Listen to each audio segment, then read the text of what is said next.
Okay, we are doing thinking, right? We are learning thinking. Yes, sir. So, tell me the definition which we have written in the last lecture about thinking.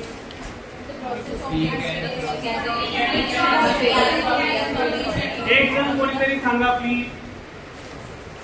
We define thinking as the processing of experience of gathering information or rearranging information or input from the environment along with the information stored in our mind in the form of long-term memory.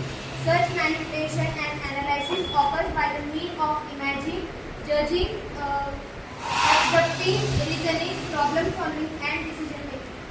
Okay, अजून कोणीतरी सांगेल. एक जण boy, last boy on the yes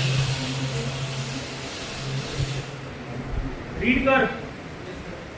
We can define thinking as a process of हळूहळू. Thinking is a process of experience. एक minute. Let me explain. Thinking उभा राहा.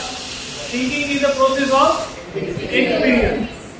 तो तुम्ही आत्ताच्या मोमेंटला जी थिंक करताय, XYZ समोर ऑब्जेक्टिव्ह असताना, तर त्याच्यामध्ये एक रोल आहे कसला, प्रोसेसिंग ऑफ एक्सपिरियन्स. की सेम सिच्युएशन मध्ये माझा पास्ट एक्सपिरियन्स काय, बरोबर, कॉमा पुढे of gathering information. Of gathering information. आता आपण इन्फॉर्मेशन पण गॅदर करतोय सायमल्टेनियसली, की आता आपण सायकोलॉजी शिकतोय.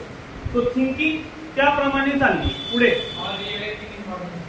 और रिअरेंजिंग इन्फॉर्मेशन. मग आपण रिअरेंज करतोय की सायकोलॉजीमध्ये XYZ प्रॉब्लेम झाला तर पेशंट या आजाराचा होतो.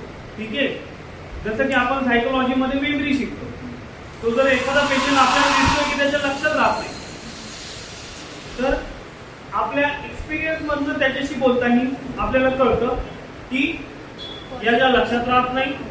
ठीक आहे, आणि त्याचे सिम्पटम्स उलगडताना कळतं की याच्या लक्षात राहत नाही. तो आपण सोबत ती गोष्ट करत असतो आणि आपली थिंकिंग चालू असते की म्हणजे आता मेमरी लॉस आहे का, क्वेश्चन मार्क. पुढे It should from the environment along with the information stored in our mind in form of the long-term memory. Yes. आणि आपण काही लॉंग टर्म मेमरी मध्ये इन्फॉर्मेशन स्टोअर केलेली असते, आपल्या कॉलेज लाईफ मध्ये शिकलेलं असतो. त्याप्रमाणे आपण आजाराचं निदान करण्याकडे जातो, डायग्नोसिस करण्याकडे. पुढे त्याला थिंकिंग म्हणतात. Such manipulation and analysis occur by means of imagining, judging, abstracting, reasoning, problem solving, and decision making. Okay, परत वाच. Such manipulation and analysis occur by means of imagining, judging, bye means of imagine, judging, abstracting, reasoning, problem solving and decision making. So या सगळ्या ज्या गोष्टी आहेत या तुम्ही कामाला लावतात कधी, जेव्हा तुम्ही थिंकिंग करतात ऍज अ डॉक्टर एखाद्या पेशंट बद्दल किंवा एखाद्या आजाराबद्दल. ठीक आहे, अजून काही आहे? ठीक आहे. So thinking is a process. की मी होमिओपॅथ आहे, मग मला काय पर्पज काय माझा, की समोर बसलेला पेशंट त्याला त्याची टोटॅलिटी काय, त्याच्यासाठी मला समजायचं आहे त्याचा आजार. ओके, डिझीजचं डायग्नोसिस, बरोबर. त्याच्यानंतर त्याचे डिझीजचे सिम्पटम्स, त्या सिम्पटम्स मधले PQRS. ठीक आहे, त्याच्यानंतर फिजिकल जनरल्स त्याचे PQRS, मेंटल इमोशनल त्याचे PQRS, आणि मग आपल्याला एक टोटॅलिटी बनवायची. आणि मग जी टोटॅलिटी मिळते तिला अनुसरून जे सिम्पटम्स मटेरियल ज्या मेडिसिन मध्ये आहे ती अप्लाय करायची. याच्यासाठी आपली थिंकिंग प्रोसेस आहे. याच्यासाठी आपल्याला काय काय कामं पडतं. एक, डिझीजचं नॉलेज. कसलं नॉलेज? तो तुम्ही डिझीजच्या क्लिनिकल नॉलेज वरून उलगडाल की हा डायबिटीज आहे किंवा हा मलेरिया आहे, डेंग्यू आहे की व्हायरल फिवर आहे. मग त्या प्रोसेस मध्ये अनालिसिस आलं, इव्हॅल्युएशन आलं, अनालायझिंग सगळे गोष्टी आल्या. आणि त्याच्यामध्ये अजून एक महत्वाची गोष्ट आली, तुमच्या पास्ट मेमरी मध्ये तुम्ही स्टोअर करून ठेवलंय लर्निंग करताना की मलेरिया असा असतो, मलेरियाचे सिम्पटम डेंग्यूचे असे असतात, म्हणून हा मलेरिया नाही हा डेंग्यू आहे. ठीक आहे. सो या प्रोसेसला बोलतात थिंकिंग. बरोबर, लास्ट टाइम तिथपर्यंत झालंय. पुढे इव्होल्युशन. ठीक आहे, पुढे सायकोफिजिओलॉजी ऑफ द थिंकिंग. तो ब्रेनचा कोणता भाग काम करतो? लास्ट टाइम बोललोय आपण. कोणता? फ्रंटल. तुम्हाला काय होमवर्क दिला होता याबद्दल? काय दिला होता? हे दिला होता ना होमवर्क. कोणी कोणी केलाय? काय बघितलंय की थिंकिंग साठी ब्रेनचा कोणता भाग काम करतो? सेरेब्रम. मग कोणता? Left, right? Frontal lobe of cerebrum. Okay, ठीक आहे. हे तुम्ही एक साधा चार्ट बनवून ठेवा. कोणकोणत्या पॅथॉलॉजी शिकलो आपण सायकोलॉजी मध्ये, कोणकोणत्या गोष्टी शिकलो आणि त्याचे ब्रेनचे पार्ट कोणते. स्टार्टिंगला आपण इमोशन्स पण शिकलो. तो इमोशन्स कोणत्या पार्ट मध्ये ब्रेनच्या.